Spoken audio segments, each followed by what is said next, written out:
Hello everyone and welcome back to my channel. I am feeling so rusty. No, it has been a really long time since I've posted a YouTube video, but I'm back. I'm not going to make any promises that this is going to be regular.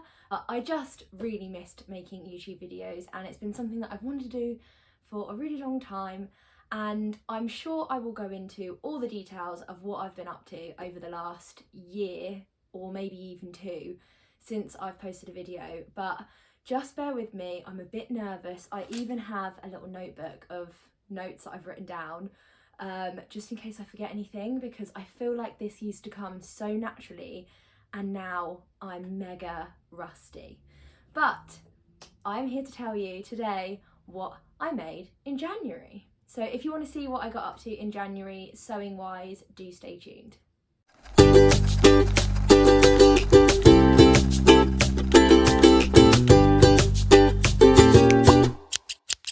Hello, so welcome back. Thank you so much for joining me. Like I said, I have all really missed you guys, and I know a lot of you have left some lovely comments on my videos over the last year, and a lot of you have reached out and messaged me asking when I was coming back, but I'm here. So let's get into what I made in January. I've got my lovely makes behind me here, but first of all I wanted to start off with what I'm wearing today. So just nice and cozy today. I have got a ready to wear little polo shirt on, and then this is the Marlowe sweater by True Bias. It's like a wardrobe staple, nice and snuggly, and it's just made in some black cable knit fabric from First for Fabrics. So I made this probably about 4 years ago when the pattern first came out. It's the only Marlowe I've ever made, which is surprising because I wear it probably 3 times a week. So I definitely should get making another one soon, because although the fabric is really good quality, the amount of washing that I've done, it has started to go a little bit bobbly and a bit worn in places. So that is definitely on my list of things to make for the upcoming year. But shall we get started with what I made in January? So technically this wasn't a January make, but I made it for New Year. So I made it for January, so I'm hoping that that kind of counts. I wanted something super simple and easy to get myself back into sewing, because other than the odd like trouser hemming or button sewing on, I literally haven't done any sewing in nearly a year. Like I said, I'm sure I will do a little video catch up of what I've been up to in that time, but really my sewing machine had sat completely unloved for a really long time.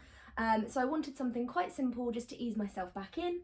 And so this is the Tammy Handmade Etty camisole. This is actually a free pattern from her website, so really great to get me back into sewing. Not that I don't have like 100 sewing patterns I could have tried, but I just wanted something a bit different and a bit dressy to wear for New Year. We were going to a dinner party at a friend's house, so it wasn't anything like glitz and glam, but I just wanted to have something like comfortable but like dressy. I'm trying to utilise the fabrics in my stash, and I had probably about 80 centimetres left of this teal coloured satin, so hence why I wanted to find a pattern that would use quite a small amount of fabric so that I could take advantage of it.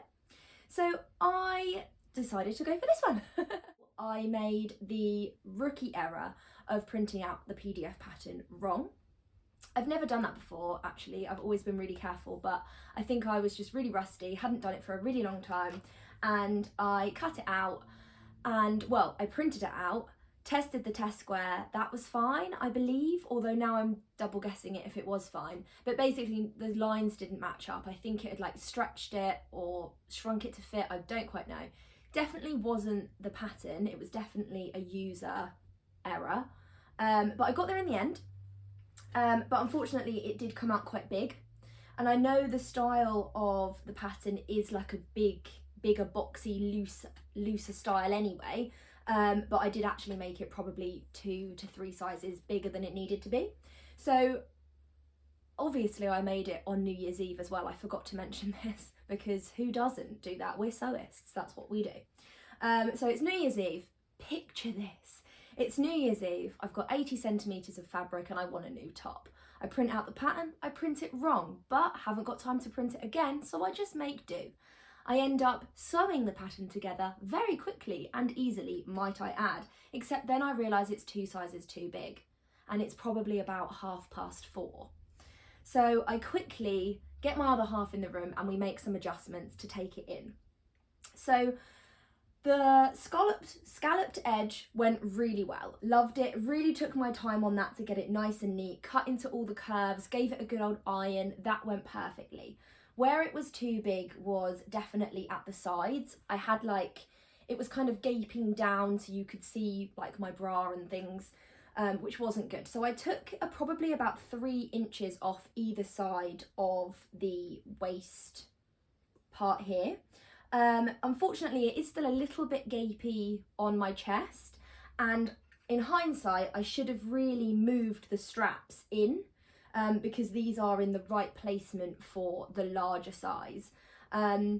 Will I edit it? No, I'm just going to make do with what it was. But when I wore it, I just put a little tiny safety pin to my bra strap so that no one knew that the straps were going to fall off at any moment. Realistically, I love it. I'm obviously going to wear it again and again. It is just that little bit too big, but we move. We can make the most of it. And then if I wasn't pushed for time enough, I decided to make a cute little rosette with the can you believe I had leftover fabric as well? So with the leftover scrap fabric that I had, I sewed a little tube as if it was a strap. So got a long strip of fabric, sewed it in, folded it in half, sewed it, turned it the right way around. And then I basically got a hot glue gun and rolled it up and then just glued it on the bottom. And then I probably would have given it some finesse if I had time, but I just used a safety pin to pin it to the top. But I think it is really, really cute. So it added a really nice touch. So yeah, that was my first make. Bit chaotic, but I got there. So top marks for me. So once my sewing mojo had been reignited, I was hooked again, as you can imagine. And I know a lot of you have noticed that I've been missing from Instagram as well, but I've been lurking in the background. I haven't been posting anything, but I've been lurking, looking at everyone, what they're making, and so I've been really inspired by some of the things that you have all been making at home as well. And I noticed that Ellie and Mac, who is one of my favourite pattern designers, they brought out a new pattern. And I think the reason why I took a step back from sewing was because prior I was making things that were not elaborate, but more special. So I was making nice evening dresses, or I was making occasion dresses, and realistically I don't go out enough to wear these things. So I needed to reevaluate my wardrobe and make things that were more suitable for my style every day. Like for example, this Marlowe sweater, I wear it 3 times a week. So I know that it's the everyday staples that I wear and I love. So when I saw Ellie and Mac's Sarah wide sleeve sweater pattern and how versatile it was, I knew that that was going to be an everyday staple that I could add into my wardrobe. And I have worn this so much since making it. So this was my Sarah wide sleeve sweater. Now, the reason I love Ellie and Mac patterns is because usually they come with quite a few different variations. I will insert some pictures of me wearing these things, by the way. So yeah, usually they come in a few different variations. So this is the wide sleeve sweater. However, it does come with an option for cuffs, which is what I decided to go for. So I did 2 cuffs, and then it does come with 4 different neck options. So this is the slouchy cowl neck. It also has an option for a traditional turtleneck, and then a mock turtleneck like this one, and then also just a crew neck. So you can just make essentially a long sleeve t-shirt in a jersey fabric if you wanted to. So it's such a versatile pattern. Oh, and also this one is the non-banded, and the pattern also comes with a banded version as well. So you could make it so many times and get so many different things out of it. So yeah, this is my version. I made it in a chunky, I think it's called chunky textured knit. It was from Pound Fabrics in this lovely orange colour. So I just love this colour. I've got a lot of clothes in my wardrobe that like rust kind of colours, and I do go for those sort of colours again and again, just because I find that they're so like warming to my skin tone. I've worn this loads and loads. You just throw it on with a pair of jeans. It's really versatile. You can dress it up if you wanted to. You can put on sort of like a satin skirt. It would look lovely with that, like tucked in. But yeah, this is just an everyday staple for me. And I really, really love it. It's so cozy.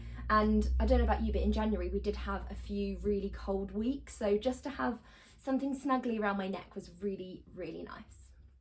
Now going on to my third and final make of January, I chose the Tilly and the Buttons stretch book. Now I cracked out the oldie but a goodie Freya. Now when this book first came out, Freya was going around everywhere. Everyone was making them, and I feel like it died down a little bit. And then I was seeing loads of Freyas pop back up, and I'm not sure whether that was just because we were having quite cold weather. Maybe I just missed the memo that Freya's here to stay. I don't know. Let me just find the page with Freya on so you can get an idea of the variations that they have in this book. So this is Freya. Oh, they make it, oh yeah, this is it.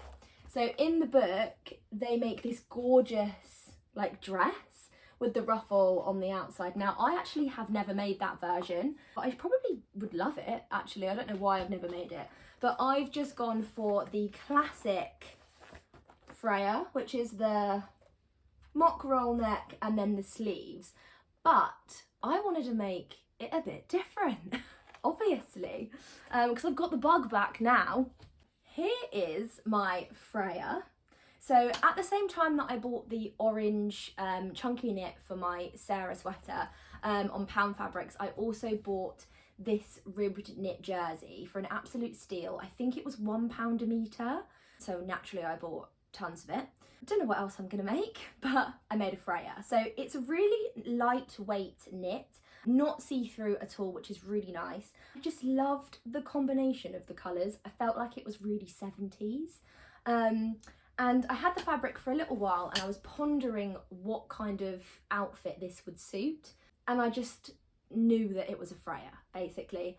So just the 70s vibe. So I went for a mock turtleneck and then the long sleeves. But what I decided to do was I decided to make a bell sleeve. I don't know if you can see that, but usually the Freya just has like quite a slim fitting sleeve cuff.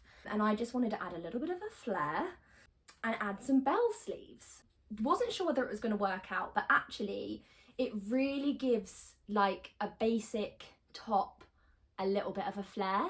And I went into work the day after making it and they were like, that top's so 70s, and we spent the day listening to the Supremes. So I think it did get the vibe across, which was really nice. And again, tucked into a pair of jeans. You can dress it up if you want to, just some like maybe some black flares if you really wanted to go 70s. Yeah, it's a really nice vibe. I've got loads of this fabric left over, so I think I might make a play suit for the summer because it's a summery fabric as well, I think, because the peachy colours. But yeah, I also did some absolutely epic pattern matching on this. So like I really worked hard on that stripe matching. I was very chuffed with myself. Now the story of me and Freya and the reason why I love her so much is because it was actually the first time that I successfully used my overlocker. After having it for around 5 years, not really knowing how to use it. I bought it second hand from Facebook Marketplace, and a lovely lady was getting rid of some stuff in her house. I think I paid about £60 for it, and it was back in the days when I had just started sewing really, and I didn't know the difference between the machines. I just knew that people were talking about overlockers and I should probably get one. So I brought it home, took it out the box, it terrified me, put it back in the box, and then I put it in the loft. And then when we moved here, I got it out of the loft, put it on that desk, didn't touch it. And occasionally, every now and again, I've tried to use it, it's annoyed the hell out of me, and then I've ignored it again until it gathers dust. and I never really bothered to figure out why. So don't know why this time was the time, but something obviously wasn't threaded right, because I would always start and then it would just unravel. So I sat down and something just clicked. I knew where the parts were going to go. So I've threaded it correctly, fingers crossed. I've had no trouble with it since, and I've managed to sew successfully, continuously with it. So this whole garment is just made with the overlocker. It was so quick.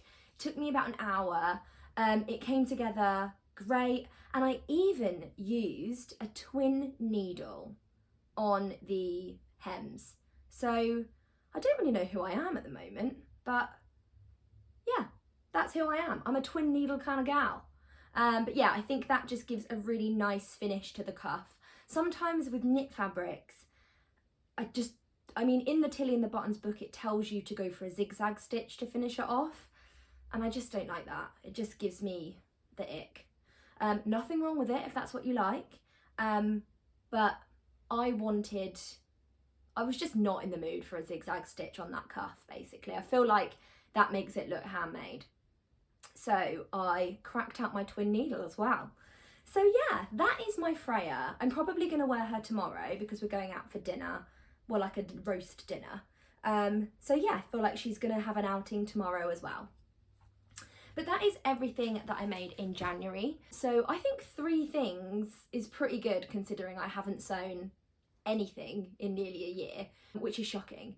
But overall, I think it's been a success, and I've got lots of plans for what I want to sew in the future. I'm also going to be getting a little sewing room in my house. Now, this is actually my spare room, and this is just a desk that I sew at, but I'm commandeering some more space in the house. So I will be doing that up shortly, so I'm sure I'll take you along for the ride. But thank you so much for listening to me waffle on. Hopefully this hasn't been too abysmal, and hopefully you can join me again soon. So happy sewing!